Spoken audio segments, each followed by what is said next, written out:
বসুন। নমস্কার, আদাব, গুড আফটারনুন। আমরা উজ্জ্বল আর মিঠু চট্টোপাধ্যায় কলকাতা থেকে এসেছি। এই বিজনেসে আমাদেরকে স্পন্সর করেছেন great personality in the Britt system, great server Aniruddha and Mahua Ghosh. আমরা ঈশ্বরের কাছে কৃতজ্ঞ যে এই বিজনেস অপরচুনিটিটা আমাদের অনেক পুরনো বন্ধু অনিরুদ্ধর মাধ্যমে আমাদের হাতে এসেছিল প্রথম, এবং আমরা ডেফিনেটলি কৃতজ্ঞ রিচ ডিভস অ্যান্ড জেভ অ্যান্ড অ্যান্ডেলের প্রতি, যারা এই অপরচুনিটিটা ক্রিয়েট করেছিলেন। আমরা কৃতজ্ঞ বিল অ্যান্ড পেগি ব্রিড এবং তার সমস্ত ব্রিড লিডার্সের প্রতি, যারা এই এডুকেশন সিস্টেমটাকে টাইম টেস্টেড এবং প্রেডিক্টেবল করেছেন। কান্তি অ্যান্ড লতা গালা, আমাদের upline double diamond country mentor, আমাদের ইউএস ডায়মন্ড তীর্থঙ্কর সুপর্ণা দত্ত, আমাদের ইউএস আপলাইন সুভাষী সুদেশনা ঘোষ, আমাদের সবার আপলাইন যাদের ছাতার তলায় আমরা রয়েছি, গ্রেট পার্সোনালিটি ইস্টার্ন ইন্ডিয়া এই অ্যামওয়ে বিজনেস এবং ব্রিট ওয়ার্ল্ড ওয়াইড এডুকেশন সিস্টেমের ভগীরথ অসিতাভ এবং Shweta Dutta, history creating EDC Shubhashis and Sujata Ghosh, এবং আমাদের upline sponsor no doubt Aniruddha এবং মহুয়া ঘোষ।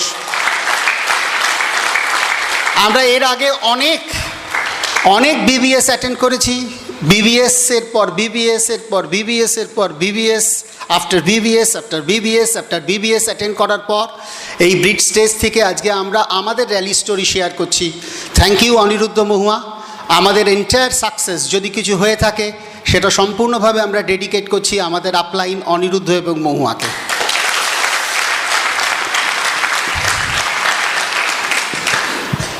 ছোটোবেলায় আমি জন্মেছিলাম কলকাতা শহরে, এবং আমার দুই দিদি এবং জয়েন্ট ফ্যামিলিতেই মোটামুটি বড় হয়েছিলাম। এবং শৈশবটা একটু চ্যালেঞ্জিং ছিল, কেন জ্ঞান হওয়া অবধি বাড়িতে দেখতাম প্রচণ্ড টেনশন। আমার মা খুব অসুস্থ ছিলেন, এবং আমার জেঠু জেঠিমা কাকা কাকিমা এদের সবারই অরিড মুখগুলো দেখে আমার শৈশব শুরু হয়েছিল। এবং বাবার মুখটাও সবসময় টেনশনে থাকতো ভরা। এবং আমরা তখন রেল কোয়ার্টারে থাকতাম, সবাই মিলে একসঙ্গে, অলমোস্ট জয়েন্ট ফ্যামিলি ছিল। এবং অবশেষে 1974, আজ থেকে অনেক বছর আগে, আমি তখন খুবই ছোট, তখন আমি মাকে হারাই।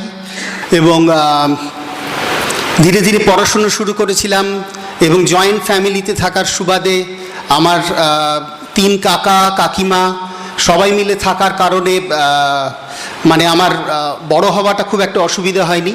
একটা জয়েন্ট ফ্যামিলিতে থাকার সুবাদে আমাদের যথেষ্ট ফ্যামিলির বন্ডিং ছিল, এবং পারস্পরিক ভালোবাসাটা খুবই বেশি ছিল। তো সেই হিসেবে আমার বড় হতে কোনো অসুবিধা হয়নি। কিন্তু যারা ছোটবেলায় মাকে হারিয়েছেন তারা নিশ্চয়ই আমাকে রিলেট করতে পারেন যে সেই অভাবটা কখনো পূরণ হওয়ার থাকে না, এবং সেই অভাবটা নিয়েই আমরা বড় হয়েছিলাম। এবং লেখাপড়ায় মোটামুটি খারাপ ছিলাম না, ভালোই ছিলাম, পড়াশুনো করতাম। স্কুলের টিচাররা ছিলেন, তারা আমাকে বিশেষত খুব স্নেহ করতেন। এবং পরবর্তী জীবনে আরেকজন মানুষের সংস্পর্শে আসি একটু বড় হবার পর, যখন বুঝতে পেরেছিলাম যে আমাদের ফ্যামিলির যে জায়গাটা ছিল সেটা হচ্ছে যে সকলের প্রতি প্রচুর ভালোবাসা ছিল, বন্ধনটা খুব দৃঢ় ছিল। কিন্তু হায়ার স্টাডিজ করতে গেলে যে রসদটা ছিল সেই রসদটা কিছুটা কমই ছিল, এবং তার কারণ আমার মায়ের দীর্ঘকালীন অসুস্থতা। এবং আপনারা জানেন যে মধ্যবিত্ত পরিবারে যদি একটা সিরিয়াস অসুস্থতা থাকে তাহলে কি পরিস্থিতি তৈরি হয় একটা সাধারণ পরিবারে, সাধারণ মধ্যবিত্ত পরিবারে। তো আমাদেরও তাই ছিল, এবং আমি বুঝতে পেরেছিলাম যে আমাকে আলটিমেটলি হয়তো একটা চাকরি খুঁজতে হবে, খুব অল্প বয়সেই চাকরি খুঁজতে হবে। এবং 19 বছর বয়স যখন আমার, তখন আমি পোস্টাল রিজার্ভ ট্রেন্ড পুল হিসেবে আমার তখন রোজগার ছিল প্রতিদিন 22 টাকা। তো সেই সূত্রে আমার চাকরি পাওয়া, এবং 22 টাকা পার ডে, এবং তার মধ্যে কোনো ছুটি থাকলে বা রবিবার থাকলে সেই টাকাটা পেতাম না। এবং সেইখানে আমার চাকরিতে ঢোকা।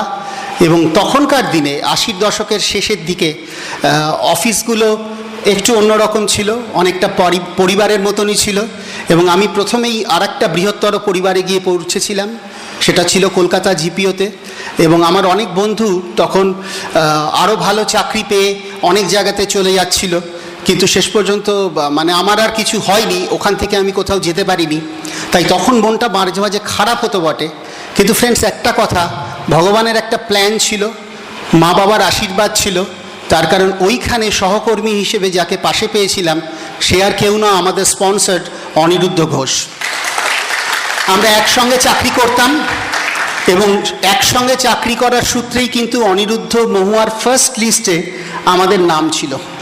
এবং যখন স্বপ্নটা ভেঙে গেছিল ডাক্তার হওয়ার, তখন মানসিকভাবে আমাকে যিনি পাশে দাঁড়িয়েছিলেন, আমার স্বপ্নকে পুনর্জাগ্রত করেছিলেন, এবং যার কথা না বললে আমাদের মানে স্টোরি অসম্পূর্ণ থেকে যায়, যিনি আমাদের জীবনে অনেক ভ্যালুস দিয়েছেন এবং অনেক উৎসাহ দিয়েছেন, তিনি আমার মাস্টারমশাই শ্রী প্রবীর কুমার সেন। এবং তিনি আমাদেরকে সবসময় আমাকে একটা জিনিস বলতেন যে জীবনে যখন একটা জায়গা আটকে যায় তখন আরও অনেক কিছু খুলে যেতে পারে। এবং তিনি আমাকে আবার মানে ইমোশনালি যথেষ্ট সাপোর্ট দিয়েছেন। এবং তারই উৎসাহে আমার বিজ্ঞান চর্চা থেকে, মানে বিজ্ঞানের ছাত্র ছিলাম, সেখান থেকে কমার্স স্ট্রিমে চলে যাওয়া এবং পরবর্তীকালে অফিসে একটা অ্যাকাউন্টস ক্যাডারের পরীক্ষা দিয়েছিলাম এবং সেখান থেকে আমি গেজেটেড অফিসার হয়েছিলাম। এবং বেশ কিছুদিন চাকরি করার পর আমি চাকরি থেকে অবসর নিয়েছি 2010 সালে এবং সম্পূর্ণ ফ্রিভাবে এখন এই বিজনেসটা বিল্ড করছি। ফ্রেন্ডস, দীর্ঘদিন চাকরি করার সূত্রে কতগুলো প্রিন্সিপাল আমি সবসময় মেনে চলেছি। সেটা হচ্ছে যে আমি কখনো অফিসের স্টেশনারি ব্যবহার করতাম না। আমি গেজেটেড অফিসার হওয়ার সুবাদে আমার অনেক কিছু মানে অফিসিয়াল ফ্যাসিলিটি ছিল, কিন্তু কোনো দিন আমি ইন্টারনেট বা কোনো স্টেশনারি বা কোনো টেলিফোন আমি আমার বিজনেসের কাজে ব্যবহার করতাম না। এই জায়গাটা আমার ভীষণ পজিটিভ ইগো ছিল। এবং মোস্ট অফ দ্য টাইম আমি একটা জিনিস দেখেছি যে আমি যতদিন চাকরি করেছি আমি মন দিয়ে চাকরি করার চেষ্টা করেছি। এরকম আমার কোনো আইডিয়া ছিল না যে আমি চাকরিতে সবথেকে ভালো এমপ্লয়ি হব, কিন্তু আমার একটা জায়গা ছিল যে আমি ব্রিট স্টুডেন্ট এবং ব্রিট স্টুডেন্ট হওয়ার সুবাদে যতদিন আমি চাকরি করেছি আমি চাকরি থেকে কিন্তু কিছু দেওয়ার চেষ্টা করেছি। এবং অ্যাজ এ রেজাল্ট আমার যত সিনিয়র অফিসার আছেন, যত কলিগ আছেন, মোস্ট অফ দ্য টাইম আমি তাদের অকুণ্ঠ কোঅপারেশন পেয়েছি এবং আমার চাকরিটা আমি এনজয় করেছিলাম। কিন্তু তারপরে 2010 সালে আপলাইনের সঙ্গে পরামর্শ করে, আপলাইনের কাউন্সেলিং অনুযায়ী আমরা তখন বিজনেসটা আমরা ভালোই বিল্ড করেছি, আমাদের স্ট্রং একটা সিকিউরিটি তৈরি হয়েছে এবং আমরা সেই চাকরি থেকে আমি অবসর নিয়েছিলাম 1997 সালে। আমার তার আগে ছিল ঘুরে বেড়ানোর হবি ছিল, ছবি তোলার হবি ছিল, প্রচুর বাইরে ঘুরতে পছন্দ করতাম, কিন্তু অবশেষে বিয়েটা করতে হলো আর কি। তো আমি ভেবেছিলাম ওইভাবেই বোধহয় দিন কাটবে, কিন্তু বাবারও বয়স হচ্ছিল এবং শেষ পর্যন্ত আমি যাকে প্রথম দেখেছিলাম সে হচ্ছে আমার স্ত্রী মিঠু চট্টোপাধ্যায় আজকে। এবং আমি কিন্তু অদ্ভুত আমার জীবনটা বলতে পারেন। আমি একটাই চাকরির অ্যাপ্লিকেশন করেছিলাম কলকাতা জিপিওতে এবং সেই চাকরিটা করেছিলাম। আমি সারা জীবনে একটি মেয়ে দেখতে গেছিলাম, কেন আমাদের অ্যারেঞ্জড ম্যারেজ, সেটা হচ্ছে মিঠু, তাকে বিয়ে করেছি। এবং আমি সারা জীবনে একটি ব্যবসা চেষ্টা করেছি, সেটা হচ্ছে অ্যামওয়ে এবং ব্রিট ওয়ার্ল্ড ওয়াইডের ব্যবসা। তো এই বিষয়ে আমি খুব ভাগ্যবান বলতে পারেন। এবং তথাকথিতভাবে আমার সেইভাবে আমি চাকরির খোঁজ বা বেকারত্ব কি সেইটা আমাকে ফিল করতে হয়নি। We are so thankful to god. এবং আমি বিশ্বাস করি যে আমাদের পারিবারিক যে সততাটা ছিল, সবসময় যে একটা অনেস্টি জায়গাটা ছিল, সেই শিক্ষাটার জন্যই হয়তো ছোটোবেলায় অত বড় আঁচ পাওয়ার পরও কিন্তু আমার জীবনে ওইভাবে আঁচটা লাগেনি। তার কারণ আমি খুব তাড়াতাড়ি চাকরি পেয়ে গেছিলাম। আর এই বিজনেসে জয়েন করার ক্ষেত্র একটাই বলবো, এই বিজনেসে জয়েন করার আগে জানতাম না যে Amway is the number 1 company in the world. আমি জানতাম না যে অ্যামওয়ের সঙ্গে ব্রিট ওয়ার্ল্ড ওয়াইড এডুকেশন সিস্টেম এতটা পাওয়ারফুল হতে পারে। আমি নিজেকে এটাও জানতাম না যে আমি এই বিজনেস করে সফল হতে পারি, আমি এবং মিঠু। আমি ভীষণই ইন্ট্রোভার্ট ছিলাম, জয়েন করার সময় আমি অনিরুদ্ধ মহুয়াকে একটা কথা বলেছিলাম যে সবই ঠিক আছে, কিন্তু একটা জিনিসের অ্যাসিওরেন্স দিতে হবে যে আমি কোনো দিন কথা বলবো না, আমি কোনো দিন স্টেজে মাইক হাতে কথা বলবো না। এবং বুঝতেই পাচ্ছেন আমার আপলাইন কথা রাখেননি, এবং আজকে আপনাদের সামনে আমি এখানে এসেছি। এবং জয়েনিংয়ের বেসিক যেটা আমাদের জায়গা ছিল সেটা কিন্তু ফেইথ, পারস্পরিকের বিশ্বাস। আমার ইনভিটেশন, আমার ফলো আপ সব কিছুই কিন্তু ফেথের উপর দাঁড়িয়েছিল। আমাকে ইনভাইট করেছিল অনিরুদ্ধ মহুয়া, তাদের বাড়িতে আমি যত না বিজনেস শুনতে গেছিলাম তার থেকে বেশি অনিরুদ্ধকে হেল্প করতে গেছিলাম, তার কারণ আমি জানি সেদিনকে অনিরুদ্ধ অনেককে ইনভাইট করেছে। তো আমি শুনতে গেছিলাম এবং নিজে মনে মনে ভাবতাম যে আমি তো দ্যাট টাইপ অফ পার্সন নই যিনি ব্যবসা করবেন, বা ব্যবসা করার মানসিকতা কখনো ছিল না। এবং জেনেটিক্যালি আমরা চাকরির পরিবার আর কি বলতে পারেন। আমরা কখনো, আমার বাবা, আমার জ্যাঠা, আমার কাকারা সবাই চাকরি করতেন, এবং সবসময় আমরা ভাবতাম যে আমিও চাকরি করব। হ্যাঁ, তো সেখানে সেরকম একটা পরিবারে দাঁড়িয়ে আমার চাকরি করার কোনো মানসিকতা, মানে ব্যবসা করার কোনো মানসিকতাই ছিল না। কিন্তু অনিরুদ্ধ একটা কথা বলেছিল 1997 সালে, আজ থেকে অনেকগুলো বছর আগে, যে একটা বিজনেস আসছে ইন্ডিয়াতে, এবং অ্যামওয়ে বিজনেস, সেই বিজনেসটা তোকে অনেকে অফার করবে, কিন্তু তোকে যেই অফার করুক না কেন তুই বলবি যে তুই বুকটা ছিস। এতটাই তার আত্মবিশ্বাস ছিল, এতটাই ফেইথ ছিল আমার প্রতি, যে সে কিন্তু এবং সেও তখন জানে না 1997 সালে অ্যামওয়ের কি ব্যাপারটা বিজনেস, কিন্তু একটা জিনিস বলেছিল যে তুই বুকটা ছিস বলে দিবি। এবং আমিও বুক থাকলাম। আমি প্ল্যান দেখেছিলাম সুভাষিসদের বাড়িতে একটা হোম মিটিংয়ে, এবং সেখানে প্ল্যান দেখিয়েছিলেন আজকে আমাদের সকলের শ্রদ্ধেয় মানুষ অসিতাভ দত্ত। এবং প্ল্যান দেখার পর আমার ফলো আপ হয়েছিল আমার অফিসে, সুভাষিসদা গেছিলেন কলকাতা জিপিওতে, এবং আজকে আমরা যে প্রথাগত ফলো আপগুলো শিখি সেরকম ফলো আপ কিন্তু আমার হয়নি। তখন একটা ভাউচার প্যাক পাওয়া যেত, জয়েন করতে 4200 টাকা লাগতো, এবং একটা ভাউচার প্যাক পাওয়া যেত। সেই ভাউচার প্যাকের সুভাষিসদার কাছে 3-4টে ভাউচার প্যাক ছিল। সুভাষিসদা তার মধ্যে গিয়ে বলেছিলেন, আমার ফলো আপ এইভাবেই হয়েছিল যে তুমি কোন নাম্বারটা পছন্দ করছো। আমাকে কিন্তু জিজ্ঞেস করা হয়নি যে বলো তোমার এই বিজনেসে জয়েন না করার কি কারণ থাকতে পারে, বা প্রথাগত কোনো ফলো আপই হয়নি। আমাকে বলা হয়েছিল চয়েস ইওর এডিএ নাম্বার, এবং আমিও এডিএ নাম্বারটা চয়েস করেছিলাম, এবং আমি সই করেছিলাম এক কো অ্যাপ্লিক্যান্ট হিসেবে, এবং বলেছিল যে এখানে মিঠুর সইটা নিয়ে চলে এসো। আমার জয়েনিং শুরু হয়ে গেল, কিন্তু সেই মুহূর্তে ব্যাংকে 4200 টাকা ছিল না। দীর্ঘদিন চাকরি করার পর, ভালো পোস্টে চাকরি করার পর ব্যাংকে 4200 টাকা ছিল না। সো আমাদের এনাফ রিজন ছিল বিজনেসটা বিল্ড করার, এবং এই 4200 টাকা কিন্তু অনিরুদ্ধ আমাকে দিয়েছিল। এবং আমার জ্ঞান হতো 1998 সালে আমরা জয়েন করেছি, আমার জ্ঞান হতো আমি কখনো দেখিনি অনিরুদ্ধ মহুয়া, সুভাষিসদা, সুজাতা বৌদি, অসিতাভদা, শ্বেতা বৌদির কোনো কথা অমান্য করেছে। বারবার ট্রেনিংয়ে বলা হতো যে ইনভেস্টমেন্ট থেকে ইনভলভমেন্ট আসে, কাউকে পয়সা দিয়ে জয়েন করিও না।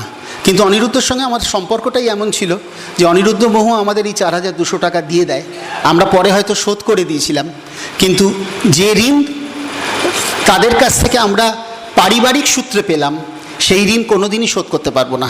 হয়তো 4200 টাকাটা হয়তো ফিরিয়ে দিতে পেরেছি।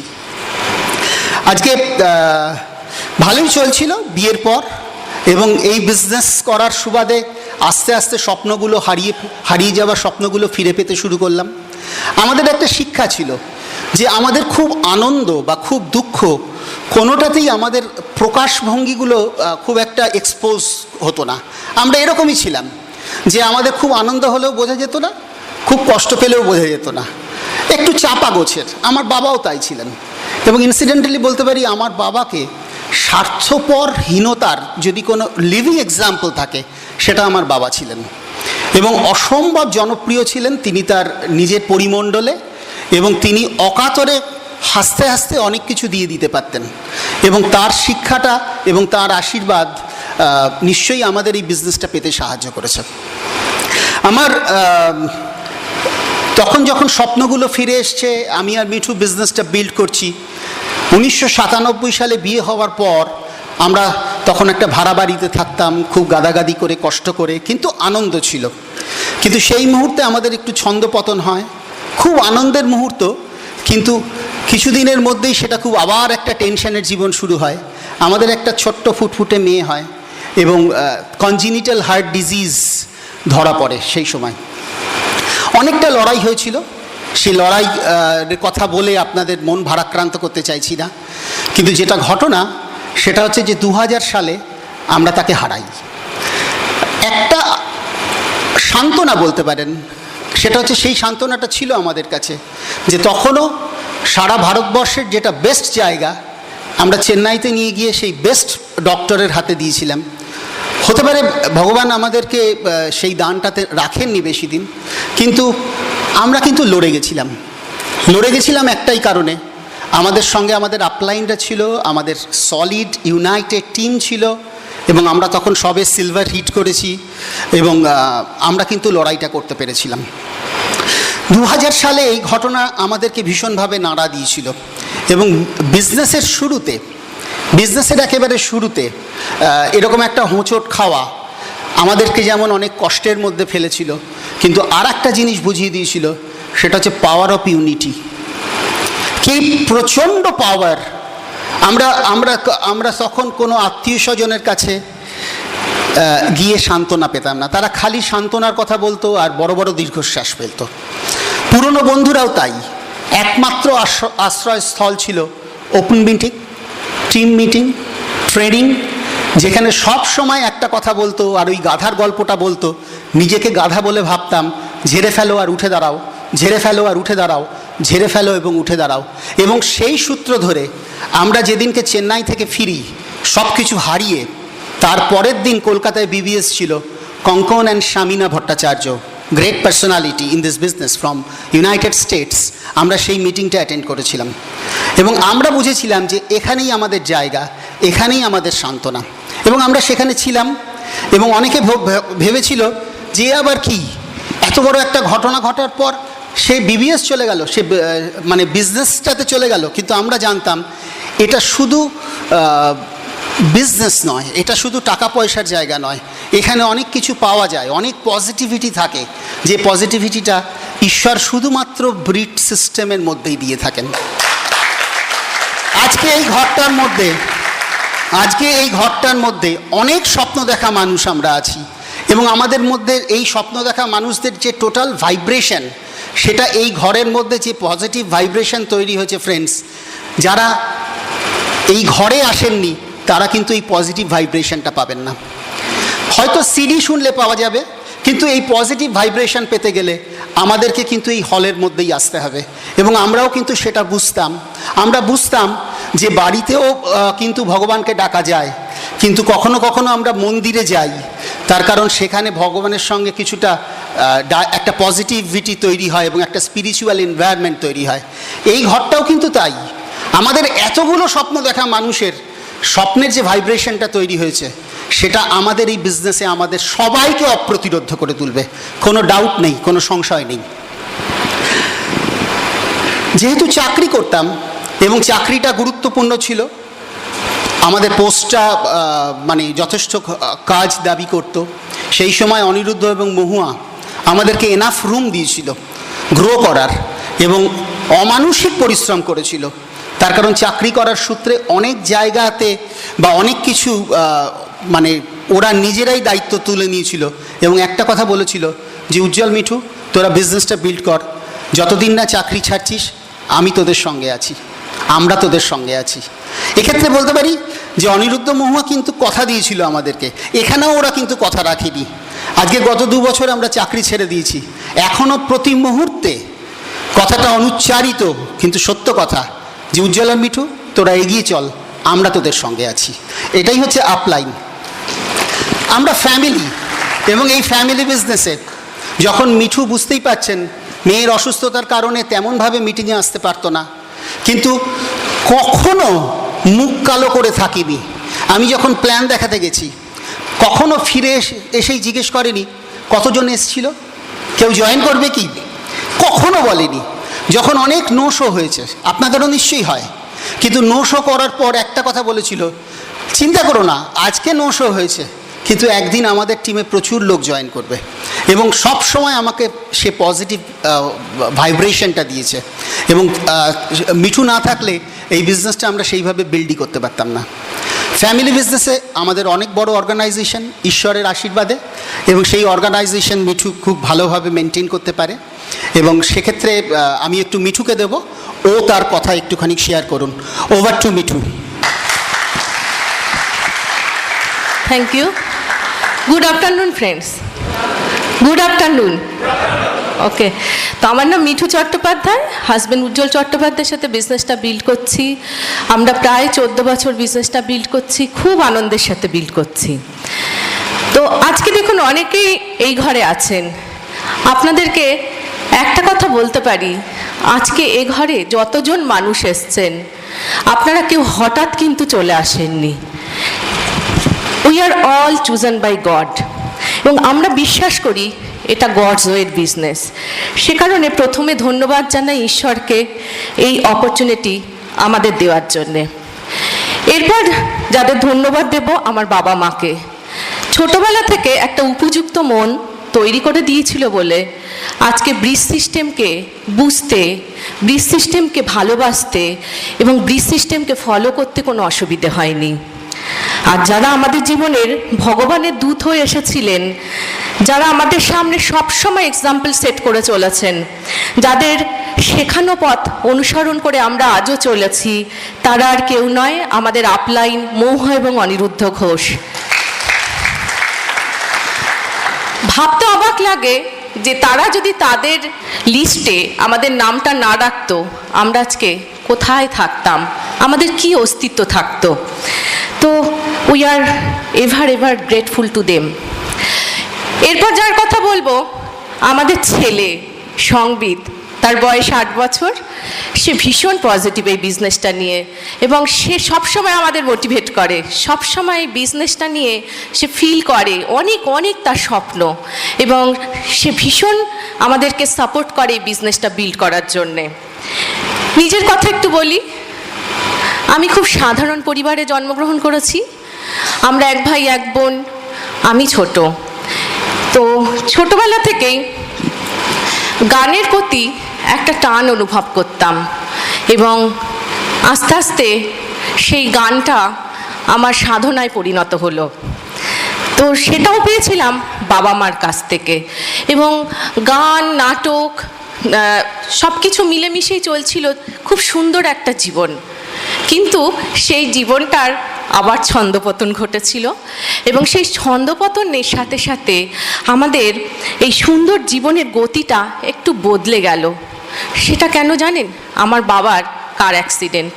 এবং সেখান থেকে আমাদের অনেক যে ছোটবেলা থেকে যে স্বপ্ন ছিল, আমার স্বপ্ন ছিল যে গান নিয়ে অনেক পড়াশুনো করব, এটা নিয়েই চর্চা করব। রবীন্দ্রভারতীতে ভর্তি হয়েছিলাম, কিন্তু শেষ পর্যন্ত এটা আর কমপ্লিট করা হয়নি। শুরু হলো ড্রিমের সাথে কম্প্রোমাইজ। আমার মা হাউসওয়াইফ, কিন্তু তিনি ভীষণ আমাদের বড় হওয়া নিয়ে সবসময় ভাবতেন। তিনি ভীষণ চাইতেন যে আমরা অনেক বড় হই, অনেক মানুষের উপকার করি, অনেক মানুষের জন্য কিছু করে যাই। তিনি কিন্তু আমাদের ভীষণভাবে মোটিভেট করেন এই বিজনেসে। তিনি 100% পজিটিভ লেডি, এবং তিনি কিন্তু আমাদের বিজনেসটা বিল্ড করার জন্যে আমাদেরকে ভীষণভাবেই হেল্প করেন। হ্যাঁ, তো স্বপ্ন দেখার সাহস যিনি জুগিয়েছিলেন ছোটোবেলা থেকে, তিনি আর কেউ নন, আমার বাবা। তিনি কি বলতেন জানেন তো? ছোটবেলা থেকেই একটা কথা আমাদের বলতেন যে পৃথিবীতে এসছো কিছু করে যাও, অ্যাভারেজ পিপল হয়ে বেঁচে থেকো না। এবং ভগবান কিন্তু তোমাদের এই কারণেই এই পৃথিবীতে পাঠিয়েছে, অনেক মানুষের দিকে তাকাও, তাদের জন্য তোমাদের কিছু করার আছে। তার এই স্বপ্নটা না, তখন ভাবতাম এইটা কি করে পারবো, এই যে কথাগুলো বলছে সেটা আমরা কি করে ফুলফিল করতে পারি, কেমন একটা অবাক হতাম।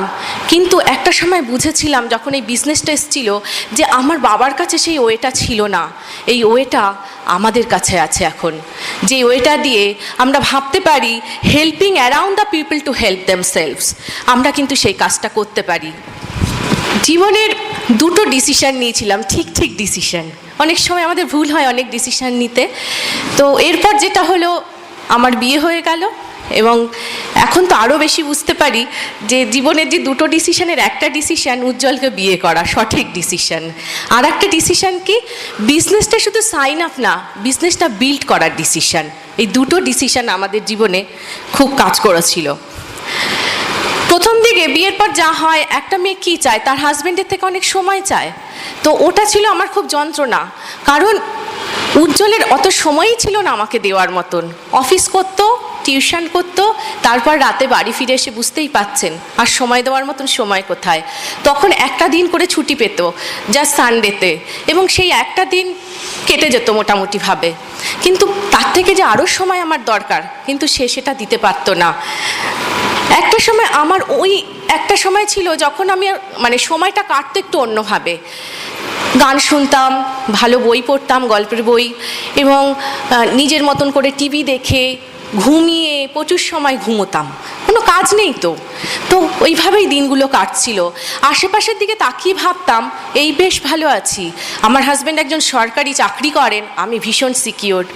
কিন্তু কখনো কখনো আসতো ভীষণ হতাশা, যে হতাশাটার মধ্যে প্রচুর যন্ত্রণা ছিল, অনেক কিছু না পাওয়ার যন্ত্রণা। এবং এর থেকে অনেক সময় ভাবতাম যে ভগবান বোধহয় এই যা দিয়েছে অনেক দিয়েছে, আমার এটাই পাওয়ার ছিল, আর বোধহয় কিছু পাওয়ার নেই, এর থেকে বেশি না ভাবাই ভালো। অর্থাৎ কম্প্রোমাইজিং লাইফ, এবং যে কম্প্রোমাইজিং লাইফের আসল লাইফ কথার মানেটা সেই সময় আমার কাছে কিন্তু ক্লিয়ার ছিল না। 97-এ বিয়ে হওয়ার কিছুদিন পর থেকেই শুনতে পেতাম যে একটা বিজনেস আসছে। আপনারা একটু আগে শুনলেন উজ্জ্বলের কাছে 97-এ আমাদের আপলাইন অনিরুদ্ধদা মহা বলেছিল একটা বিজনেস আসছে, আমরা করব। এবং উজ্জ্বল আমাকে সবসময় বলতো এই বিজনেসটা কিন্তু আমাদেরকে করতেই হবে। তা আমি যখন শুনেছিলাম অনিরুদ্ধদা মহা বিজনেসটা করবে, আমি কিন্তু কোনো উত্তরই করি না, ঠিক আছে ওরা করলে আমরাও করব, আর যদি ওরা না পারে আমরা পারবো না, আর ওরা যদি পারে আমরাও পারবো। এই একটা অসাধারণ বিশ্বাস নিয়ে কিন্তু আমরা এগিয়েছিলাম। এবং সেখানে উজ্জ্বল আমাকে জানেন তো সবসময় কানের পাশে বলতো, তখনও জয়েন করিনি, বলতো দেখো এই বিজনেসটা যদি আমরা বিল্ড করি না, পার মান্থ 40,000 আমাদের আসবে। এবং সেই সময় না কেমন একটা গল্প কথার মতন মনে হতো, পার মান্থ 40,000, তাহলে বাবা আমার ঠিক আছে, পার মান্থ যদি 40,000 হয়, আমার অত টাকার দরকার নেই, 3 থেকে 5,000 টাকা হলেই এনাফ। তাহলে আমি কি করব? 3 থেকে 5,000 টাকা হলে উজ্জ্বল টিউশন করবে না, এই বিজনেসটা করলে উজ্জ্বল আমাকে সময় একটু দিতে পারবে। আর কি আমাদের তো আমরা রেন্টেড হাউসে থাকতাম, তো সে কারণে আমার একটা স্বপ্ন ছিল যে কবে নিজের একটা থাকার জায়গা হবে, এবং তার জন্যে মাসে মাসে যে ইএমআইটা সেটা এখান থেকে হয়ে যাবে। এইরকম ভাবনা চিন্তা নিয়ে কিন্তু আমি বিজনেসটাকে ভাবতাম। এবং প্রথম দিন থেকে কখনো এরকম নেগেটিভ ছিলাম না, কখনো নেগেটিভ আমার ভাবনা চিন্তাগুলো ছিল না। তার কারণ জানি না, হয়তো যাদেরকে ভেবেছিলাম যে যাদের সাথে বিজনেসটা বিল্ড করব, তাদের ওপর সেই বিশ্বাসটা আমাদের অগাধ ছিল বলেই হয়তো এটা আমাদের হয়নি। আমরা বিজনেসটাতে 98-এর 5th মে জয়েন করি। প্রথম দিকে খুব একটা সিরিয়াস ছিলাম না, কিছুদিনের মধ্যেই আমরা ডিসিশন নিয়েছিলাম বিজনেসটা আমরা সিরিয়াসলি বিল্ড করব। কিন্তু আবার ভগবান বাদ সাধলেন। তারপরের জাস্ট 98-এর 5th মে আমরা জয়েন করেছিলাম, কিন্তু জুন মাসে আমি কনসিভ করে গেলাম, এবং সেটা ছিল আমার ক্রিটিক্যাল প্রেগন্যান্সি। আমি বাড়ি থেকে বেরোতে পারতাম না। সেই সময় আমাদের অর্গানাইজেশনকে, সেই অর্গানাইজেশন একটু একটু করে বড় হয়ে যাচ্ছিল, সেখানে পুরো সাপোর্টটা দিয়েছিল আমার আপলাইন মৌহা, এবং ও সেই সার্ভিসেই কিন্তু আজকে আমাদের অর্গানাইজেশনে অনেক লেডি লিডার তৈরি হয়েছে, এবং আজও কিন্তু সেই সাপোর্ট আমরা পাই। এই সময়টাতে আমি প্রায় 1 মাস 15 দিন হসপিটালাইজ ছিলাম। সেই সময় উজ্জ্বল কখনো কিন্তু একটা মিটিংও অফ করেনি, কখনো কোনো বিজনেসের কাজ বন্ধ করেনি, অফিস অফ করেনি, সব কিছু মেনটেন করেই কিন্তু ও বিজনেসটাকে বিল্ড করেছিল। আর তারপর তো আপনারা শুনলেন যে ঘটনাটা, যে আমার মেয়ের অসুস্থতা, এবং সেখানে আমরা কিছুদিন বেশ কয়েক মাস, ও হওয়ার কয়েক মাস পর বুঝেছিলাম যে ও ভীষণ অসুস্থ, এবং সেই অসুস্থতা মানে অন্য রকমের অসুস্থতা, যেখানে আমরা একটা সময় লড়াইতে যেতে যেতে নিজেরা পুরোপুরি আর্থিক মানসিকভাবে বিপর্যস্ত হয়ে পড়েছিলাম। এবং সেই সময়টাতেও আমরা কিন্তু আমাদের বিজনেস থেকে সরে যাইনি ফ্রেন্ডস, আমরা কিন্তু আমাদের কমিটমেন্ট থেকে সরে যাইনি, আমরা কিন্তু কমিটেড ছিলাম। সেই সময়তে আমরা নিজেরা ঠিক করেছিলাম 50-50 কমিটমেন্ট, সেই কমিটমেন্টটা কিন্তু আমরা তখনও করেছিলাম। এমন ছিল না যে আজকে যেমন 6% অ্যাচিভ করার পর আমাদের 50-50 না করলে আমরা চেক পাবো না, এরকম কিন্তু সেই সময়টা ছিল না, আমরা নিজেরাই সেই কমিটমেন্ট রাখতাম এবং তার জন্যে কিন্তু আমরা কখনো পিছু পা হয়নি। প্রায় একটা বছর আমি কোনো মিটিংয়ে কিন্তু আসতে পারতাম না এবং তার জন্যে সেই সময়টাতে বিজনেসের বাইরে কখনো রয়েছে এরকমও কিন্তু কখনো মনে হয়নি। কারণ সেই সময় দেখা মানে যেটা ছিল, উজ্জ্বলের একটা বড় সাপোর্ট ছিল। কারণ আমার আপলাইন মৌহা যখন কনসিভ করেছিল তখন কিন্তু অনিরুদ্ধদা যেভাবে মৌহাকে গাইড করত, উজ্জ্বল সেটাকেই ডুপ্লিকেট করেছিল। উজ্জ্বল সেভাবে ফলো করে ও আমাকেও কিন্তু সেভাবে গাইড করত। কীরকম, ও যখন মিটিংগুলোতে যেত আমার জন্য কিন্তু সেই সময় ক্যাসেট হতো, সেই ক্যাসেট করে নিয়ে আসতো। ও কিন্তু বাড়িতে এসে মিটিংগুলো শেয়ার করতো। ও আমাকে কোন কোন সিডি শোনা দরকার সেগুলোকে আমাকে ও রেকমেন্ড করতো। এছাড়াও আমাদের অর্গানাইজেশনের যে লেডি লিডাররা যারা তৈরি হচ্ছিল, অনেক লেডিস যারা ইনভলভ হচ্ছিল, তাদের ফোন নাম্বার এনে আমাকে দিত এবং আমি কিন্তু বাড়ি থেকে বসে তাদের সাথে ফোনে কমিউনিকেট করতাম। যার ফলে যখন আমি বিজনেসটায় পুরোপুরি ইনভলভ হয়েছিলাম, এখানে এই ফ্যামিলিতে আমাকে অ্যাকসেপ্ট করতে কারো অসুবিধা হয়নি এবং আমারও কাউকে অ্যাকসেপ্ট করতে কোনো অসুবিধে হয়নি। আর টিম ফিলিংস অ্যাসোসিয়েশনের কথা কি বলবো, আপনারা শুনছিলেন আমার মেয়ের সেই ঘটনা। যখন আমরা ম্যাড্রাস থেকে ফিরেছিলাম সেদিন আমি স্টেশনে দেখেছিলাম কত মানুষ, আমাদের হার্টলাইন, আমাদের টিমমেটস, আমাদের আপলাইন, সবার চোখে জল। ফিরেছিলাম ভীষণ ভাঙা মন নিয়ে। ভাবতে পারবেন না, বুঝতেই পারছেন যে সেই সময় কীরকম হতে পারে অবস্থাটা। সেই সময় ভেবেছিলাম আমি আর উজ্জ্বল বোধহয় একা হয়ে গেলাম, কিন্তু যখন সেই মানুষগুলোকে দেখেছিলাম তাদের দেখে মনে হয়েছিল আমরা কিন্তু একা নই, আমাদের সাথে অনেক মানুষ আছে এবং অনেক মানুষ আমাদের জন্য অপেক্ষা করছে। সে কারণে এই বিজনেসটাকেই আমরা আঁকড়ে ধরেছিলাম এবং সবার থেকে এনকারেজমেন্ট, মোটিভেশন নিয়ে নতুন করে স্বপ্ন দেখার সাহস পেয়েছিলাম। ড্রিমটাকে আবার নতুন করে দেখতে শুরু করলাম, ভিজুয়ালাইজ করলাম, ভার্বালাইজ করলাম আপলাইনের সাথে। তাদের মোটিভেশন, তাদের সার্ভিস, তাদের রিলেশন, তাদের ভালোবাসায় আমরা কিন্তু কখনো হারিয়ে যাইনি আর ওরা আমাদের কখনো হারিয়ে যেতে দেয়নি। নতুন করে বাঁচার স্বপ্ন নিয়ে 100% বিজনেসটাতে ইনভলভ হলাম। যখন বাড়িতে মানে বিজনেসটা ইনভলভ হওয়ার পর যেটা হলো, বাড়ি থেকে প্রায় সময় বেরোতে হয় এবং সেখানে কিন্তু এরকম ভাবার কারণ নেই। অ্যাজ এ হাউস ওয়াইফ আমাকেও কিন্তু অনেক নেগেটিভ চ্যালেঞ্জ ফেস করতে হয়েছে। কারণ বুঝতেই পারছেন শাশুড়ি মা বাড়িতে নেই, শ্বশুর মাসে একা থাকতেন। সেখানে আমরা কিন্তু সেখানে উজ্জ্বল আমাকে একটা বড় সাপোর্ট দিয়েছিল যে কেন আমরা বিজনেসটা বিল্ড করছি সেটা কিন্তু আমরা বাড়িতে শেয়ার করেছিলাম এবং কেন আমাদের বিজনেসটা করা দরকার সেটাও কিন্তু শেয়ার করেছিলাম। তারপরেও যখন আমি মিটিংয়ে বেরোতাম, কিছু খুব কাছের মানুষরা এসে আমার শ্বশুরমশাইকে বেশ কিছু সুন্দর সুন্দর নেগেটিভ দিয়ে যেত। বুঝতেই পাচ্ছেন বাড়ি ফেরার পর যা হয় সেই সিচুয়েশানগুলো সবসময় আমাকে ফেস করতে হতো। কিন্তু মজার ব্যাপার ছিল, আমি তো সারাদিনই অনেকটা সময় আমার শ্বশুরমশাইয়ের সাথে কাটাতাম। সেই সময়টাতে আমি তাকে বোঝাতাম, আবার সেই ড্রিমটাকে রিব্রাশ করতাম, তার সাথে আমাদের ড্রিম শেয়ার করতাম, আবার তিনি পজিটিভ হতেন। এইভাবেই দিনগুলো খুব স্মুথলি কখনো যেত, কখনো কিন্তু সেটা নয়। আমরা যে ভাড়া বাড়িটাতে থাকতাম, যে রেন্টেড হাউসটাতে, সেখানে কিন্তু আমাদের দুটো ঘর ছিল মাত্র। একটা ছোট্ট বেডরুম থেকে, বিছানার ওপর থেকে কিন্তু আমরা বিজনেসটাকে বিল্ড করেছিলাম। আমাদের আলাদা কোনো স্পেসের দরকার ছিল না। সেই ঘর থেকেই কিন্তু আমরা ফাউন্ডার্স অ্যাফেয়ারশিপ আমরা অ্যাচিভ করেছিলাম এবং সেখানে আমার মানে শ্বশুরমশাইয়ের ভীষণ কষ্ট হতো। তার যে প্রবলেমটা ছিল সেটা, তার সারা রাত তাকে উঠতে হতো, টয়লেটে যেতে হতো এবং আমাদের বাড়িতেও যদি কেউ আসতেন আমার খাওয়াতে কোনো অসুবিধে হতো না, কিন্তু টয়লেটটার জন্য ভীষণ টেনশন হতো। তখন আমার যেটা ছিল যে খাও এসে, কিন্তু টয়লেটে যাবে না তো, এরকম একটা ব্যাপার ছিল। তো যখন এই ঘটনাগুলো ঘটতো আর ভাবতাম কবে সেই দিনটা আসবে নিজের একটা থাকার জায়গা, আর যখন কোনো মানুষ আসবে তাকে থাকতেও দিতে পারবো, তার টয়লেট নিয়ে টেনশন হবে না। তো ডিলেট গ্র্যাটিফিকেশনে বিশ্বাস করেছিলাম। আমাদের একটা কলকাতার আশেপাশে একটা ফ্ল্যাট কিনতে পেরেছি থ্রু দিস বিজনেস। 1700 স্কোয়ার ফিটের একটা ফ্ল্যাট, যেখানে কিন্তু আমাদের 5টা বেডরুম আছে। শুধু 5টা বেডরুম নয়, 4টে টয়লেট আছে তার সাথে। আর এখন কোনো অসুবিধে হয় না।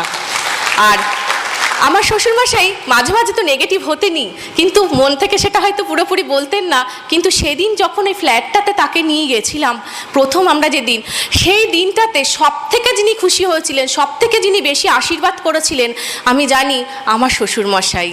এবং তারপর থেকে কিন্তু আর তিনি নেগেটিভ হননি, তিনি কিন্তু আমাদের প্রচুর সাপোর্ট করতেন, সবসময় আমাদের এনকারেজ করতেন। আমরা অনেক কিছু পোস্টপন করেছিলাম এবং সেই পোস্টপনের মধ্যে টিভি দেখা, গান শোনা, বেড়াতে যাওয়ার সময় আমরা কিন্তু মানে অনেকে যখন বেড়াতে যেত আমরা কিন্তু তখন বিজনেসটাকে বিল্ড করতাম এবং এই সব স্বপ্ন দেখতে দেখতে একটা সময় ভাবতাম কবে ফ্লাইটে চড়বো। ফ্লাইটে চড়া কিন্তু মানে আমার কাছে একটা স্বপ্ন। আজকে বলি, আজকে আমার ড্রিম ফুলফিল হলো। আর একটা আমি 15 বছর ধরে ভাবতাম যে আমরা একদিন ফ্লাইটের ভেতরটা কেমন দেখবো বলে আমি আগরতলায় যাব এবং আগরতলা থেকে ফেরার সময় আমি বাসে করে ফিরবো, অন্তত ফ্লাইটের ভেতরটা তো দেখা যাবে। আজকে ভাবুন 15 বছর পর আমি কিন্তু এই বিবিএস করতে একটা বিজনেস বিল্ডিং সেমিনারে আপনাদের মতন এত একটা সুন্দর পরিবারে মিট করতে এসেছি এই আগরতলাতে। এটা কিন্তু আমার ড্রিম ফুলফিলমেন্টের দিন। আর আমাদের এমন অনেক কিছু দিয়েছে, আমরা প্রচুর বিদেশ ঘোরার সুযোগ পেয়েছি। যে মেয়েটা খুব সাধারণ মেয়ে ছিল আজকে তার হাতে পাসপোর্ট। আমাদের কোথায় না ঘুরিয়েছে, আমাদের থাইল্যান্ড, সিঙ্গাপুর, আমরা ইউরোপের বেশ কয়েকটি জায়গায় ঘুরেছি। আমরা স্টার ক্রুজ, মেড ক্রুজ, আমরা লাস্ট সুইজারল্যান্ড গেছিলাম। নেক্সট আমরা ডিসেম্বরে যাচ্ছি অস্ট্রেলিয়া, মেলবোর্ন, এবং তারপরে আমরা যাচ্ছি ফ্যামিলি ট্রিপ আমার ছেলেকে নিয়ে পাটেয়া। দেখুন পরপর কিন্তু এর পরেও কিন্তু আপনাদের জন্য সুযোগ আছে, সেটা কিন্তু অপেক্ষা করছে আপনাদের জন্য। আর কি আমরা কিন্তু এখান থেকে শুধু ফ্লাইটে চড়া বিদেশ যাওয়া না, অনেক স্বপ্ন পূরণ করতে পেরেছি। আমাদের 8 বছরের ছেলেকে ছোট্টবেলা থেকেই সে স্বপ্ন দেখতো গাড়ির, আমরা গাড়ি কিনতে পেরেছি। আমি ফুল টাইম হাজবেন্ড পেয়েছি, কারণ বিদেশে প্রথমবার একা গেছিলাম, খুব যন্ত্রণা হয়েছিল, ডিসিশন নিয়েছিলাম এই বিজনেসটা বিল্ড করবো, একসাথে বিদেশ ঘুরবো। এবং আজকে দেখুন ফুল টাইম হাজবেন্ড, আমরা প্রচুর কোয়ালিটি টাইম কাটাই। আমরা কিন্তু আমার ছেলেকে প্রচুর কোয়ালিটি টাইম দিই। আজকে অনেক মানুষ বলেছিল, ওর কিছু বন্ধুর ওয়াইফরা আমাকে বলেছিল যে তুমি বিজনেসটা করতে যাচ্ছ ঠিক আছে, তুমি তার মানে তোমার হাজবেন্ডকে ভালোবাসো না, তুমি পয়সা ভালোবাসো। বিশ্বাস করুন আজকে আমরা মানি টাইম সব এনজয় করছি। আজকে তাদের হাজবেন্ডরা এখনও সারাদিনে 16 ঘন্টা পরিশ্রম করে, মানি টাইম সিকিউরিটি তাদের জীবনে এখনও আসেনি। আমরা প্রথম প্রোডাক্ট শেয়ার করেছিলাম, খুব মানে আপলাইনরা যা যা বলতো সেই কাজগুলোর মধ্যে একটা যে প্রোডাক্ট ইউজ করা, সেটা আমরা শুরু করেছিলাম। প্রথম ভাবতাম এত দামি প্রোডাক্টস, ধীরে ধীরে শিখেছি, ধীরে ধীরে প্রোডাক্ট নলেজটা নিয়েছি। আস্তে আস্তে মনে হয়েছে প্রোডাক্টটা কস্টলি নয়, কস্ট এফেক্টিভ। প্রথম দিনের প্রোডাক্ট শেয়ারিং খুব এক্সাইটিং ছিল। সেই সময় ভাবতাম কে নেবে এত দামি প্রোডাক্টস, কিন্তু নিয়েছিল। না ভেবেই মানে ভাবতেই পারছিলাম না যে আমার থেকে একজন কেউ G&H লোশন ফার্স্ট আমার রিটেলিং, সেখান থেকে কিন্তু আমি ভীষণ এক্সাইটেড হয়েছিলাম। আর তারপর যেটা হয়েছিল, অনেক মানুষ, খুব কাছের মানুষরা বলতো, যাদের কাছে গিয়ে আমি প্রোডাক্ট শেয়ার করতাম, তুমি বড় লোক, তুমি এই প্রোডাক্ট ইউজ করবে, আমরা এই প্রোডাক্ট আমরা ইউজ করার জায়গাতে নেই, অসুবিধে হয়নি। আপলাইন বলেছিল তুমি বলে যাও যার লাগবে সে নেবে, ঠিক কেউ না কাউকে তুমি খুঁজে পেয়ে যাবে এই প্রোডাক্ট শেয়ারিংয়ের জন্য। আজকে আমাদের অনেক কাস্টমার আছে। আমরা থ্রু দিস সিস্টেম আমরা আমাদের ব্রিড ভ্যালুস দিয়ে পজিটিভলি মোরাল হেল্প অফ আপলাইনের সাহায্যে, এবং এখানে অনেক সময় মনে হয় আমার চ্যালেঞ্জটা অনেক বড়, কিন্তু বিশ্বাস করুন আমারও তাই মনে হতো। কিন্তু একটা সময় ফিল করেছিলাম যে প্রত্যেকটা মানুষের যতদিন অস্তিত্ব থাকবে ততদিনই তাকে চ্যালেঞ্জ ফেস করতে হবে, এবং ভগবান তাকে ততটাই চ্যালেঞ্জ দেন যতটা সে ওভারকাম করতে পারেন। তো আমার ছেলেও যখন ছোট ছিল সেই সময় থেকে কিন্তু আমি বিজনেসটাকে কখনো ভাবিনি কিভাবে বিল্ড করব, আমি সময় বার করতে পারবো কিনা, সেটাও শিখেছিলাম মৌহাট থেকে। বিজনেসটাকে সেই ছোট্ট বাচ্চাকে রেখে আমি মিটিং অ্যাটেন্ড করতাম, আউট স্টেশন করতাম, এভাবেই কিন্তু আমরা তৈরি হয়েছিলাম। কারণ আমি বিজনেসটাকে বিজনেস হিসেবে কখনো ভাবিনি, এই বিজনেসটা আমাদের সন্তান হিসেবে আমি দেখেছি। আমরা ভেবেছিলাম এই বিজনেসটাতে আমরা ঠিক করে বিল্ড করলে আমার এই সন্তানকে আমার এই বিজনেস যে সিকিউরিটি দিতে পারবে আর কেউ দিতে পারবে না। এবং সেখানে আমি কখনো, সবসময় আমি আর উজ্জ্বল দায়বদ্ধ আমাদের সন্তানের কাছে, আমাদের ফ্যামিলির কাছে। আমি কখনো দেখিনি উজ্জ্বল খুব টায়ার্ড অফিস থেকে বাড়ি চলে এসছে। সবসময় অফিসের পর সে ট্রেনিং অ্যাটেন্ড করেছে, নতুবা প্ল্যান শো করেছে, তারপর কিন্তু বাড়ি ফিরেছে। কখনো কিন্তু রাগ করিনি এবং কখনো আমরা মনে করিনি এটা আপলাইনের বিজনেস। সবসময় আমরা কনসেপ্টটা বোঝার চেষ্টা করেছি, ওনারশিপটাকে ডেভেলপ করার চেষ্টা করেছি, এবং তাই কখনো এক্সকিউজ দিইনি। বিজনেসটা ফ্রেন্ডস স্পেয়ার টাইমে হলেও স্পেয়ার মাইন্ডে কখনো বিল্ড করিনি। লাস্ট বলবো যে আমাদের আসল সম্পদ আমাদের সিকিউরিটি, বড় সম্পদ তার থেকেও আমাদের টিম মেম্বার্স, আমাদের বন্ধুরা, আমাদের লাইন অফ স্পন্সরশিপ তীর্থঙ্কর সুপর্ণা দত্ত থেকে শুরু করে আমরা পাই অসিতাভ দত্ত, শ্বেতা দত্ত, শুভাশিস ঘোষ, সুজাতা ঘোষ, অনিরুদ্ধ ঘোষ, মৌহা ঘোষ। এদের টিমের ইউনিটি এটাই হলো আমাদের অনেক গুরুত্বপূর্ণ সম্পদ। ফ্রেন্ডস, আজকে যদি কেউ এরকম এইখানে এসে থাকেন যারা এখনও ডিসিশন নিতে পারেনি এই বিজনেসটা বিল্ড করার, আপনাদেরকে আমি বলবো ভগবান সেদিন যে উইসডম আমাদের দিয়েছিলেন, আমি ভগবানের কাছে প্রে করব আপনাদেরকেও সেই উইসডমটা দিক। আপনারাও ডিসিশন নিন আপনাদের জীবনে বিজনেসটা বিল্ড করার জন্যে। দেখবেন আপনার কাছে অনেক কিন্তু দায়িত্ব দিয়ে পাঠিয়েছে ভগবান, সেটাকে ফিল করুন ফ্রেন্ডস। আপনাদের জন্য অনেক মানুষ অপেক্ষা করছে, অনেক মানুষ, সবসময় এটাকে ফিল করুন এবং বিজনেসটাকে খুব তাড়াতাড়ি ডিসিশন নিন বিল্ড করার। তো আজকে আমি জাস্ট মানে কি বলবো, খুব ভালো লাগছে এখানে এসে। Nice talking to you. আর মানে এখন আমি যাকে ডেকে নিচ্ছি, আমার পার্টনার, আমার husband Ujjwal. Thank you so much. তো বলছিলাম যে ডাক্তার হওয়ার স্বপ্ন ছিল, কিন্তু ডাক্তার হওয়ার হলো না, চাকরি করছিলাম। এই বিজনেসে জয়েন করার পর দেখলাম যারা ডাক্তার হয়েছেন, যারা ইঞ্জিনিয়ার হয়েছেন, চার্টার্ড অ্যাকাউন্ট্যান্ট হয়েছেন, যারা তাদের স্বপ্ন পূরণ করেছেন, তারাও এই বিজনেসে ডায়মন্ড হতে চায়। তার মানে এই বিজনেসের জায়গাটা কি সেটা অনুভব করেছিলাম বিজনেসে জয়েন করার পর। আজকে অনেকে একটা অনুচ্চারিত প্রশ্ন থাকে যে তোমরা প্রথমে জয়েন করেছো তাই তোমাদের কিছু সুবিধা ছিল, যে সুবিধাটা হয়তো আমরা আজকে এনজয় করতে পারছি না, তোমরা সেই অ্যাডভান্টেজটা পেয়েছো। আমি তাদের জন্য কতগুলো কথা বলি। সেই মুহূর্তে আমরা যখন জয়েন করেছিলাম আমাদের 6টা প্রোডাক্ট ছিল, এখন 130টার বেশি প্রোডাক্ট আছে। সেই মুহূর্তে যারা আগরতলাতে জয়েন করেছিলেন তাদের প্রোডাক্ট তুলতে কলকাতা যেতে হতো, এন্টায়ার নর্থ ইস্টের সবাইকে কলকাতা যেতে হতো।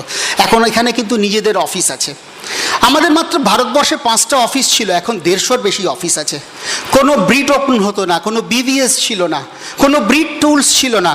আজকে জায়গায় জায়গায় ব্রিড ওপেন হচ্ছে, বিবিএস হচ্ছে, Britt tools, standing order programme, book of the month হচ্ছে। সেই সময় নিউট্রালাইট ছিল না, আর্টিস্ট্রি ছিল না, অ্যাপসা ছিল না। আজকে নিউট্রালাইট, আর্টিস্ট্রি, অ্যাপসা মেইন বিজনেস বুস্টার। সেই সময় কোনো ইন্স্যুরেন্স বিজনেস ছিল না, আজকে ইন্স্যুরেন্স আমাদের বিজনেসের অ্যাপসা 80 অ্যাডজুভিনেটেডের কাজ করছে। সেই সময় কোনো হোম ডেলিভারি ছিল না, 24 আওয়ার্স অনলাইন প্রোডাক্ট নেওয়া যেত না, ই লার্নিং ছিল না, আজকে এগুলো সবই আছে। প্রথম দেখে আমি শকড হয়েছিলাম প্রোডাক্টের দামগুলো দেখে। এলওসির যে দাম দেখেছিলাম তখন, বিশ্বাস করুন তখন আমার সেই দামের কোনো জামাই ছিল না। তো আমার মনে হয়েছিল গাড়ির থেকে গাড়ির হর্নের দাম বেশি। তো কিন্তু অনিরুদ্ধ মহু আমাকে কিন্তু মানে তার কনসেন্ট্রেশন পাওয়ার বা অন্যান্য কিছু বলেনি, একটা কথাই বলেছিল, চল না, আমরা পারলে তোরাও পারবি। একটার পর একটা মিটিং অ্যাটেন্ড করতাম, একই কথা শেখানো হতো। মাঝে মাঝে মনে হতো কেন, বুঝে তো গেছি। একদিন বাসে করে ফিরছিলাম বেহালা থেকে প্ল্যান দেখিয়ে, তখন মনে হচ্ছিল business is so simple, 4 basics, 9 core, 6 cardinal, 3 পাওয়ার। আগরতলাতেও তাই, কলকাতাতেও তাই, আমেরিকাতেও তাই, হনলুলুতেও তাই। তার মানে business is so simple and predictable. জীবনে প্রথম প্ল্যান দেখিয়েছিলাম অনিরুদ্ধর বাড়ির একটা হোম মিটিংয়ে। আমাকে হঠাৎ বলে উঠেছিল যে সেলস অ্যান্ড মার্কেটিং প্ল্যানটা বল। কাঁপতে কাঁপতে উঠেছিলাম। জানেন তো, ছেলেদের একটা ড্রেস কোড আছে এবং সেটা কখনো হাফ প্যান্ট পরে প্ল্যান দেখাতে নেই। আমি অনেক ভেবে দেখেছি, এটার কারণ হচ্ছে প্রথম প্ল্যান দেখালে লোকের হাঁটু কাঁপে, হাফ প্যান্ট পরলে হাঁটু কাঁপাটা দেখা যাবে, ফুল প্যান্ট পরলে দেখা যাবে না। সেই জন্যই মনে হয় ফুল প্যান্ট পরে প্ল্যান দেখাতে বলে। তো কাঁপতে কাঁপতে দেখিয়েছিলাম, কিন্তু পরিপূর্ণ আত্মবিশ্বাস ফিরে পেয়েছিলাম। অসিতাভ, শ্বেতা দত্তর টিমের ইউনিটি নিয়ে কিছু বলার নেই, শুধু একটা বলি, গত 14-15 বছর ধরে অন্তত কলকাতা শহরে যদি কারুর কোনো রক্তের প্রয়োজন হয়েছে, সে রক্তের অভাব কখনো হয়নি। সেটা নেগেটিভ ব্লাড গ্রুপ হোক, পজিটিভ ব্লাড গ্রুপ হোক, ঈশ্বরের অসীম করুণা এই টিমটা এরকমভাবে ইউনাইটেড হয়েছে। আজকে লাভ এবং ফেইথ আপলাইনের প্রতি, যখন আমরা এই 14 বছরের বিজনেসে প্রত্যেক মাসে আমরা গ্রো করিনি ফ্রেন্ডস। সেই যুদ্ধের সময় যখন সব কিছু ঠিক ঠিক চলছে না, তখনও অকুণ্ঠ সহযোগিতা আমাদের আপলাইনের ছিল। হার্টলাইন টিচার্সরা, এন্টায়ার এডিএসডি টিমের যত প্ল্যাটিনাম সেন up, all the diamonds, emeralds, তাদের টিচিংস পেয়ে আমরা ধন্য হয়েছি। তীর্থঙ্কর সুপর্ণা সাগর পার থেকে এসে তারা লিডারশিপ করেছে, সেগুলো আমরা পেয়েছি। অনিরুদ্ধ মহুয়ার প্রত্যেক মাসে একটা মেগা ট্রেনিং হয়, সেখানে আমাদের ক্রস লাইনরা আমাদের টিমকে তৈরি করে দিয়ে গেছে। সমস্ত হার্টলাইনদের নাম বলা সম্ভব নয়, কিন্তু দুজনের নাম অবশ্যই বলবো। তারা হলেন অচিন্ত এবং শম্পা বোস, রঞ্জন এবং প্রমিতা নন্দী। তাদের এন্টায়ার গ্রুপ, তাদের এন্টায়ার লিডারশিপ আমাদের টিম তৈরি করতে অনেক সাহায্য করেছে। আমরা অনেকগুলো মিটিং শুনেছি, কিন্তু দুটো মিটিংয়ের কথা বিশেষভাবে মনে আছে। একটা হচ্ছে প্রথম বিবিএস কলকাতাতে, তীর্থঙ্কর সুপর্ণার রোটারি সদনে। একটা করার কথা ছিল, দুটো হয়েছিল এবং ভিড়ের মধ্যে ঢুকতে পারিনি, কিন্তু সেখানে আমরা প্রচুর এনার্জি পেয়েছিলাম। একটা বৃষ্টি ভেজা রাতে সন্ধ্যাবেলায় কলকাতা শহর ভেসে গেছিল, মেট্রো রেলের টানেলেও জল ঢুকে গেছিল। সেই সময় পল মিলার এসেছিলেন। ক্রাউন কি, পল মিলার কি, কান্তিগালা কি বুঝতাম না, কিন্তু সেই সাগর পার থেকে একজন বিদেশি মানুষ এসে আমাদের জীবনটা বদলে দিয়েছিল। এবং আমরা বুঝতে পেরেছিলাম যে এই বিজনেসের যুদ্ধ আসলে আমাদের কাস্টমারদের সঙ্গে নয়, আমাদের গেস্টদের সঙ্গে নয়, এই বিজনেসের যুদ্ধটা আসলে আমাদের সঙ্গে। একটা গল্প শুনেছিলাম, সেই গল্পটা মনের মধ্যে গেঁথেছিল।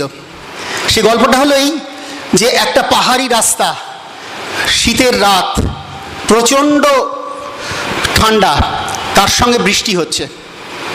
একজন কাপল সেই পাহাড়ি রাস্তাতে, অচেনা একটা পাহাড়ি রাস্তাতে এক শহর থেকে আরেক শহরে যাচ্ছিলেন, গাড়ি চালাচ্ছিলেন।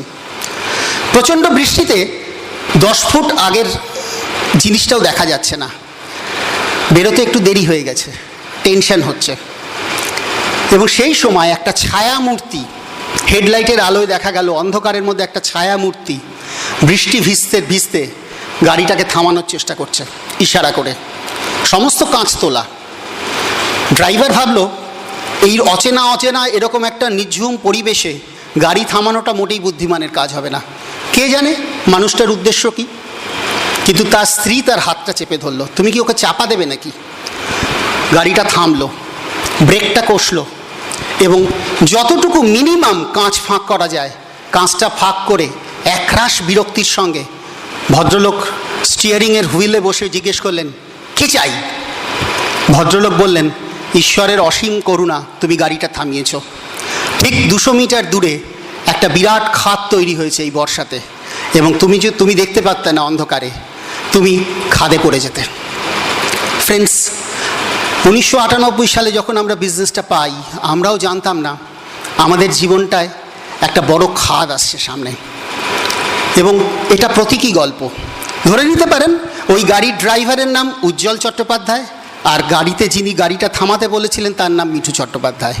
আর যে মানুষটা ওই বৃষ্টি ভেজা রাতে আমাকে থামিয়েছিল তার নাম অনিরুদ্ধ ঘোষ।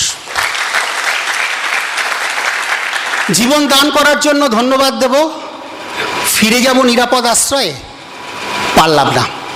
বিবেক বলল, সেই মানুষটার পাশে থাকো, সামনে আরও অনেক গাড়ি আসবে, তাদের জীবনের ব্রেকটাকে থামাও এবং তাদের গাড়িটা থামিয়ে বলো সামনে অনেক খাদ থাকতে পারে, চলো মানুষকে বাঁচানোর ব্রতে থাকি। দেখলাম আমরা একা নই, আমাদের সঙ্গে অনেক মানুষ আছে, অনেক মানুষ আছে। ভগবানের অসীম করুণা যে আমরা কখনো ক্যালকুলেটিভ হইনি, যদিও ক্যালকুলেশনসটা বুঝতাম।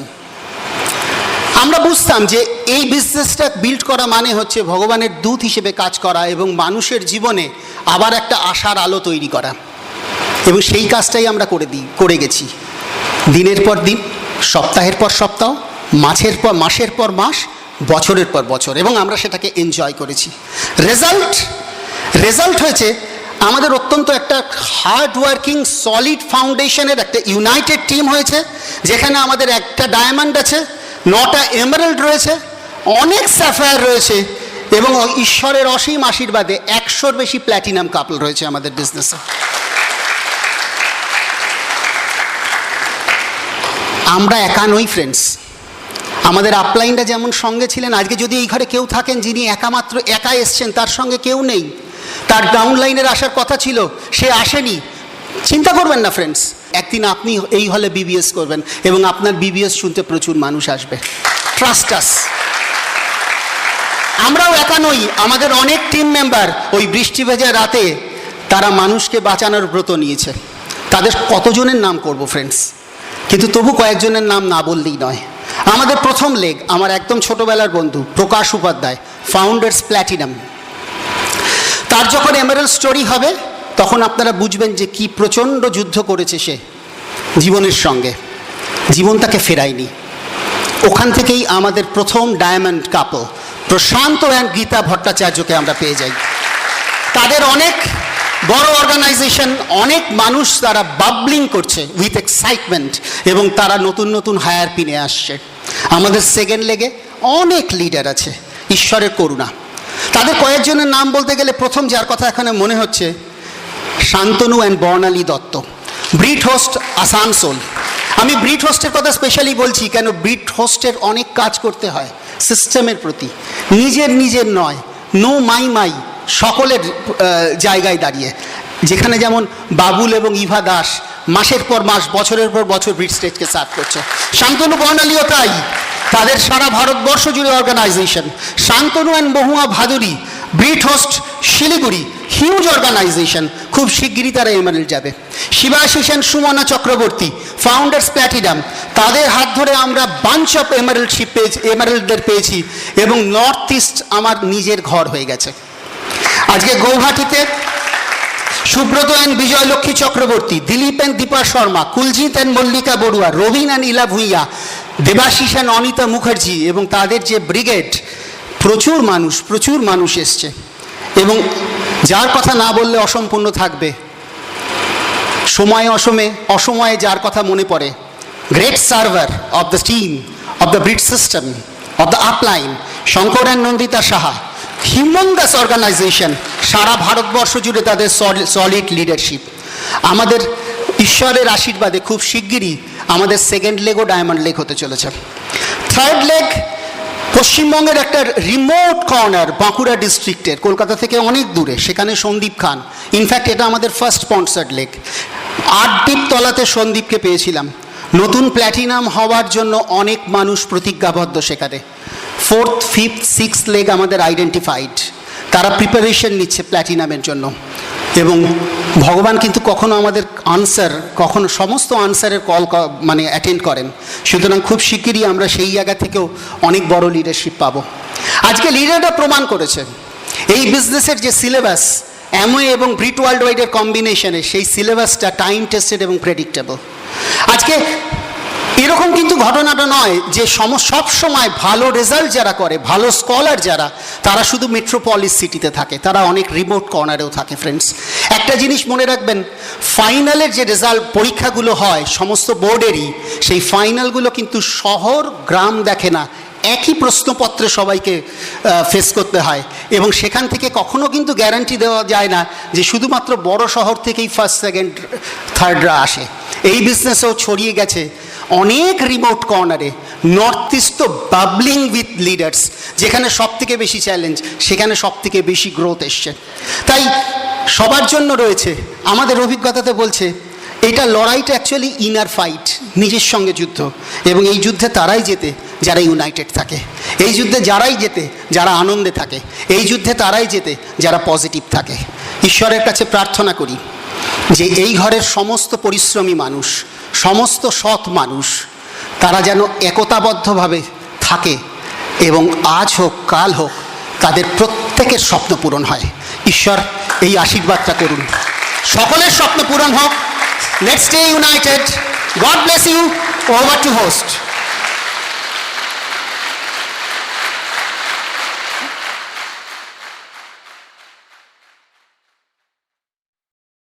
While the techniques and approaches suggested may have worked for others, no one can guarantee that they will work for you.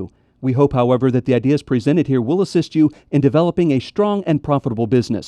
This product has been produced independently of Amway Corporation. Purchase of this product is optional and subject to the refund policy described in your purchase agreement for business support materials. Purchase of future business tools can be discontinued at any time.